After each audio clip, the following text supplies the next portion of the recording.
Hello students, मैं sir Ashok Kumar और 10th की साइंस में अपना जो नया चैप्टर चल रहा है वो चल रहा है लाइट का एक वीडियो मैं आपको डिलीवर कर चुका हूँ जिसमें अपने जो बेसिक इंट्रोडक्शन था वो दे दिया था और वो अपन जो एंड किया था वो टॉपिक था आपका प्लेन मिरर। ठीक है, आज अपना इनिशियल टॉपिक वो है आपका स्फेरिकल मिरर। तो सबसे पहले देखते हैं स्फेरिकल मिरर होता क्या है। कल मैंने आपको डेफिनेशन बता दी थी, आपको डेफिनेशन आपने उतार ली होगी, अगर नहीं उतार तो आप दोबारा सुन लीजिए। Spherical mirror are the types of mirror in which the focal length is finite. ठीक है, ये तो होगी बिल्कुल एक्यूरेट डेफिनेशन, या फिर आप दूसरी डेफिनेशन लिख सकते हैं कि जिसमें एक सरफेस, जिसमें जो भी आपकी रिफ्लेक्टिंग सरफेस है वो क्या हो, कर्व्ड हो। ठीक है, तो हम बोल सकते हैं spherical mirrors are the mirrors in which the reflecting surface is curved, जिसमें थोड़ा क्या हो, कर्व हो। अगर ऐसे सरफेस होती है तो कौन सा होता है, आपकी स्फेरिकल मिरर होता है। ठीक है, इसके दो पार्ट होते हैं। सबसे पहले आपके पास में होता है कॉनकेव मिरर और दूसरा आपका होता है कॉन्वेक्स मिरर। ठीक है, तो आपका स्फेरिकल मिरर होता है वो क्या होता है, बहुत बड़े स्क्वायर से मिलकर बनाया जाता है। ठीक है, स्क्वायर है बहुत बड़ा, आपने इसको कट कर दिया तो ये क्या होगा, एक सरफेस कर्व्ड होगी, तो इससे हमें क्या मिलता है, स्फेरिकल मिरर मिलता है। तो सपोज दैट ये आपका कर्व्ड सरफेस है। अब मैंने आपको बताया था मिरर क्या होता है, जिसमें एक सरफेस को पॉलिश हो और दूसरी केस से आपका रिफ्लेक्टिंग हो। तो यहाँ से क्या पता करना है, अगर कॉनकेव मिरर है, अगर कॉनकेव मिरर है तो उसमें जो पॉलिश सरफेस होगी वो क्या होगी, आउटवर्ड वाली होगी। ठीक है, ये जो बाहर वाली सरफेस है ये क्या होती है, पॉलिश होती है, और जो अंदर वाली होती है ये क्या होती है, रिफ्लेक्टिंग। तो यहां से क्या जाएगी, ये तो हो जाएगी रिफ्लेक्टिंग सरफेस और ये रहेगी आपकी पॉलिश सरफेस।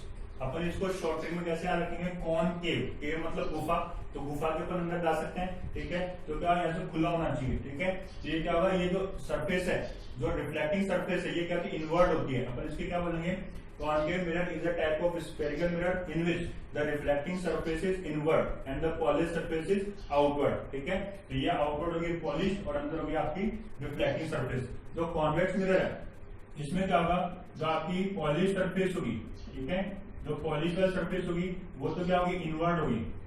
ठीक है, ये होगी आपकी पॉलिश सरफेस और ये जो होता है ये आपको होता है रिफ्लेक्टिंग सरफेस। ठीक है, तो यहां से आप क्या डेफिनेशन लिखोगे कॉन्वेक्स मिरर की, convex mirror is a type of spherical mirror in which the polish surface is inverse while the outward surface is reflecting। ठीक है, अब देखो यहां से अपने क्या करना है कि एक बार की इमेज बनती है वर्चुअल, एक बनती है रियल। अगर आपका जो लाइट है, जो लाइट रिफ्लेक्टिंग सरफेस की तरफ से पास हो रही है तो क्या होगी, आपकी इमेज रियल बनेगी, अदरवाइज कैसे बनेगी, वो वर्चुअल बनेगी। तो यहाँ से आपको दोनों डेफिनेशन याद रखनी है, कॉनकेव मिरर और कॉन्वेक्स मिरर। इसके बाद में कुछ टर्म्स आती है, वो टर्म्स अपन देखते हैं क्या होती है। ठीक है, वो आपकी डेफिनेशन 1 या 2 नंबर की बोर्ड में कई बार पूछ लेते हैं। इनमें अपन सबसे पहले देखेंगे वो डेफिनेशन आपकी आती है पोल की। किसकी आती है, पोल की। तो पोल क्या होता है, कई बार पूछा था define pole of the spherical mirror या define pole of the convex mirror और कॉनकेव मिरर। तो अपन देखते हैं कि ये जो सरफेस है, जो रिफ्लेक्टिंग सरफेस है जिससे मिरर बना हुआ है, उस रिफ्लेक्टिंग सरफेस का जो मिड पॉइंट होता है, ठीक है, रिफ्लेक्टिंग सरफेस का जो मिड पॉइंट होता है, उस स्फेयर का नहीं, उस सरफेस का, the mid point of the reflecting surface is known as the pole of the mirror. ठीक है, तो ये क्या हो जाएगा, पोल हो जाएगा आपका। तो सिंपल डेफिनेशन है, what is pole, pole is the mid point of the reflecting surface of the mirror. ठीक है, उस मिरर का जो मिड पॉइंट होता है वो क्या होता है, आपका पोल होता है। सेकेंड आपका आता है सेंटर ऑफ कर्वेचर। सेकेंड आता है सेंटर ऑफ कर्वेचर। पोल को डिनोट करते हैं P से, इसको डिनोट करते हैं अपन C से। ठीक है, सेंटर ऑफ कर्वेचर। तो सेंटर ऑफ कर्वेचर क्या होता है, ध्यान से सुनना कि ये जो रिफ्लेक्टिंग सरफेस है ये किसी स्फेयर से मिलकर बनी होगी। ठीक है, अपने क्या किया, उस स्फेयर को कट करके तो क्या बनाया था, मिरर बनाया था। तो उस स्फेयर का जो सेंटर होता है, ठीक है, वो क्या होता है आपका सेंटर ऑफ कर्वेचर। ठीक है, ऐसे इसका क्या जाएगा, इसका जाएगा सेंटर ऑफ कर्वेचर यहाँ पे, तो डाउट। ठीक है, तो क्या होगा, the centre of the sphere by which the mirror can be form that is known as centre of curvature of the mirror. मतलब उस स्फेयर का सेंटर जिससे वो रिफ्लेक्टिंग सरफेस बनी है उसको हम क्या बोलते हैं, सेंटर ऑफ कर्वेचर बोलते हैं। थर्ड अपने पास में आता है प्रिंसिपल एक्सिस। ठीक है, थर्ड अपने पास में आता है principal axis. What is principal axis, तो सबसे पहले तो अपने को इसकी प्रॉपर्टी याद रखनी है, it is a imaginary line, it is a hypothetical line. ये इमेजिनरी या हाइपोथेटिकल होती है, मतलब इसकी कोई भी रियल एग्जिस्टेंस नहीं होती है। ठीक है, तो क्या होगा, what is principal axis? Principal axis is a imaginary line which passes through the centre of curvature and pole of the mirror. ठीक है, तो क्या होगा अपने पास में एक इमेजिनरी लाइन होगी जो क्या होगी, सेंटर ऑफ कर्वेचर और पोल से पास होगी। ठीक है, ये क्या हो जाएगी आपकी प्रिंसिपल एक्सिस।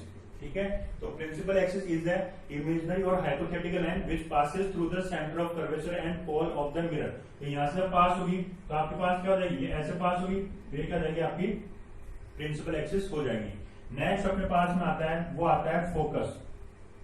क्या आता है? फोकस। तो फोकस की दो डेफिनेशन है। पहली डेफिनेशन में क्या है, the mid point of the CNP, the mid point of the CNP is known as the focus. But आपको ये डेफिनेशन याद नहीं रखनी, आपको याद रखना है whenever a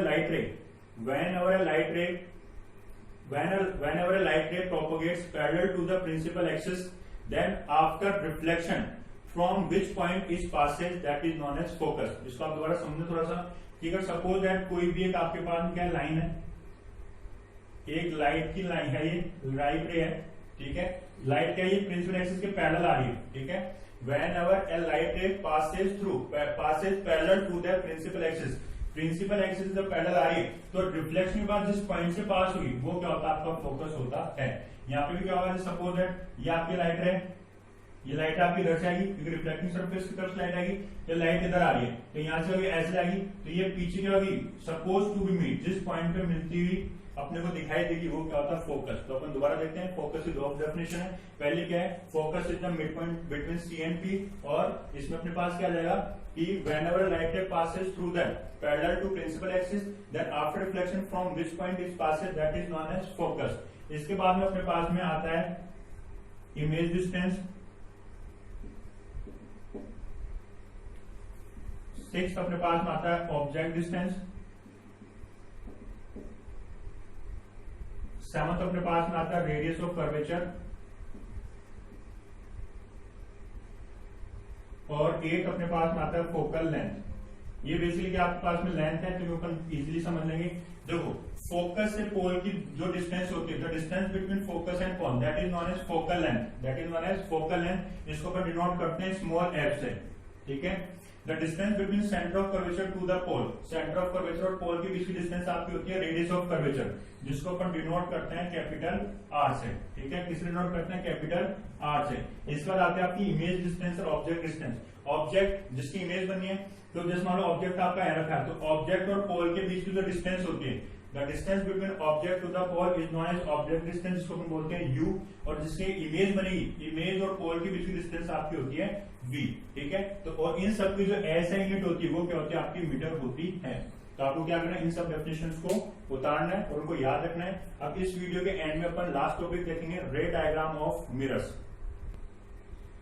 तो अब अपना नेक्स्ट टॉपिक है वो है रे डायग्राम। ठीक है, रे डायग्राम मोस्ट इंपोर्टेंट है क्योंकि बोर्ड में कई बार क्या होता है, आपसे इमेज फॉर्मेशन के लिए पूछा जाता है कि आपका ऑब्जेक्ट यहाँ रखा तो उसकी इमेज कहाँ बनेगी, तो आप तभी कर पाओगे जब आपको रे डायग्राम पता होंगे। ठीक है, तो बेसिकली रे डायग्राम के 4 रूल्स हैं। कितने रूल्स हैं? 4 रूल्स हैं, और आपको आज ही ये चारों रूल्स याद रखने हैं। सबसे पहला रूल क्या है कि अगर कोई लाइट रे प्रिंसिपल एक्सिस के पैरेलल पास होती है तो फोकस से पास होगी। ठीक है, अगर कोई भी लाइट रे प्रिंसिपल एक्सिस के पैरेलल प्रोपोगेट होती है तो रिफ्लेक्शन के बाद कहां से पास होगी, फोकस से पास होगी। और यही मैंने आपको डेफिनेशन बताया थी फोकस की। तो पहला रूल क्या हो गया कि सपोज दैट आपके पास क्या है, ये कॉनकेव मिरर है। ठीक है, मैं सारी चीज आपको कॉनकेव मिरर के केस में बताऊंगा, आप कॉन्वेक्स वाला बुक में से पढ़ लेना, कोई डाउट तो आप मुझसे पूछ लेना। ये कॉनकेव मिरर है, ये इसकी क्या प्रिंसिपल एक्सिस है, ये हो गया इसका पोल, ये हो गया इसका फोकस, ये हो गया सेंटर ऑफ कर्वेचर। ठीक है, तो पहला रूल क्या है कि अगर कोई लाइट रे पैरेलल आ रही है प्रिंसिपल एक्सिस के, प्रिंसिपल एक्सिस के पैरेलल आ रही है तो रिफ्लेक्शन की बात क्या होगी, हमेशा फोकस से पास होगी। कहां से पास होगी, फोकस से। या फिर सपोज ऐसे अगर पैरेलल आ रही है तो रिफ्लेक्शन की बात कहां से पास होगी, फोकस से पास होगी। तो पहला रूल क्या है, whenever a light ray propagates parallel to the principal axis then it will passes through the focus। ठीक है, सेकंड आपके पास जो रूल आता है वही आता है कि सपोज दैट आपके पास क्या है, कॉनकेव मिरर है। ठीक है, और ये क्या आपके पास में पोल है, ये प्रिंसिपल एक्सिस थी आपकी। ठीक है, और ये आपका हो गया फोकस, ये हो गया आपका centre of curvature. Second rule क्या है, whenever a light ray passes through the focus, अगर लाइट रे फोकस से पास हो रही है तो after reflection it will parallel to the principal axis. तो सपोज दैट क्या है कि अगर ये आपके ऐसे फोकस से पास हो रही है, ये फोकस से पास हो रही है तो रिफ्लेक्शन की बात कर रही है पैरेलल हो जाएगी इस प्रिंसिपल एक्सिस के। और सपोज अगर ऐसे फोकस से पास हो रही है तो क्या रहेगी, ऐसे प्रिंसिपल एक्सिस के पैरेलल हो जाएगी। ठीक है, तो दोनों रूल क्या एक दूसरे के वाइस वर्सा हैं, आप इनको याद रख लेना। थर्ड रूल जो अपने पास आता है वो आता है कि सपोज दैट आपके पास क्या है, कोई भी एक कॉन्केव मिरर है। ठीक है, ये क्या आपके पास में प्रिंसिपल एक्सिस है। प्रिंसिपल एक्सिस हमेशा कैसे होती है, इमेजनरी होती है। ये आपका पोल है, ये फोकस है और ये क्या है, centre of curvature. Third rule क्या है कि अगर कोई भी लाइट रे सेंटर ऑफ कर्वेचर से पास होती है तो वापस उसी पाथ में वो रिवर्ट हो जाएगी। ठीक है, तो अपन क्या बोलेंगे कि सपोज दैट ये आपके पास क्या है, सेंटर ऑफ कर्वेचर से लाइट पास हो रही है ऐसे, अगर ये ऐसे इंसिडेंट हो रही है तो वापस क्या होगी, उसी पाथ में रिवर्ट हो जाएगी। ठीक है, तो सेंटर ऑफ कर्वेचर से जो भी लाइट पास हुई वापस रिवर्ट हो जाएगी। इसका रीजन कई बार पूछा जाता है, तो इसका रीजन क्या होगा, जो सेंटर ऑफ कर्वेचर होता है वो क्या होता है, सर्कमफ्रेंस में हमेशा जो सेंटर ऑफ कर्वेचर क्या होगा, हमेशा परपेंडिकुलर होता है। ठीक है, जो सेंटर ऑफ कर्वेचर जो लाइन पास होगी वो हमेशा क्या होती है, परपेंडिकुलर होती है। ठीक है, तो 90 डिग्री इंसिडेंट हो रहा है तो 90 डिग्री पे क्या रिफ्लेक्ट हो जाएगा तो वापस उसी मीडियम में उसी पाथ में आ जाएगा। और एट द एंड फोर्थ अपने पास आता है कि आपका कोई भी एक कॉन्केव मिरर है। ठीक है, ये प्रिंसिपल एक्सिस है, प्रिंसिपल एक्सिस अपनी इमेजनरी है। ठीक है, ये आपका पोल है, ये फोकस है, ये सेंटर ऑफ कर्वेचर है। तो इसमें क्या, अगर वो किसी भी एंगल पे पोल पे इंसिडेंट हो रही है, कोई भी लाइट रे अगर पोल पे किसी एंगल पे इंसिडेंट हो रही है, एंगल आई पे, तो क्या होगी, रिवर्ट हो जाएगी आर एंगल के साथ opposite to the principal axis. ठीक है, तो यहाँ पे दोबारा देखते हैं, पहला क्या था, अगर प्रिंसिपल एक्सिस के पैरेलल है तो फोकस से पास होगी, अगर फोकस से पास हो तो प्रिंसिपल एक्सिस के पैरेलल हो जाएगी। अगर वो सेंटर ऑफ कर्वेचर से पास हो तो वापस सेंटर ऑफ कर्वेचर से वापस रिवर्ट हो जाएगी। और लास्ट वाला अगर वो पोल पे किसी एंगल पे इंसिडेंट हो रही है तो उसी एंगल से वापस रिफ्लेक्ट हो जाएगी, बट क्या होगा, opposite side to the principal axis. ठीक है, तो आज अपन यहीं तक देखेंगे, अगले वीडियो पर देखेंगे इमेज फॉर्मेशन। ठीक है, इमेज फॉर्मेशन कैसे होता है, 5 रूल्स हैं, अपन अगली वीडियो में इमेज ड्रॉ करना देखेंगे। लेकिन उससे पहले आपको ये पूरी थ्योरी क्लियर होनी चाहिए। आपको कोई भी डाउट होता है मुझसे पूछ सकते हैं। Thank you for watching.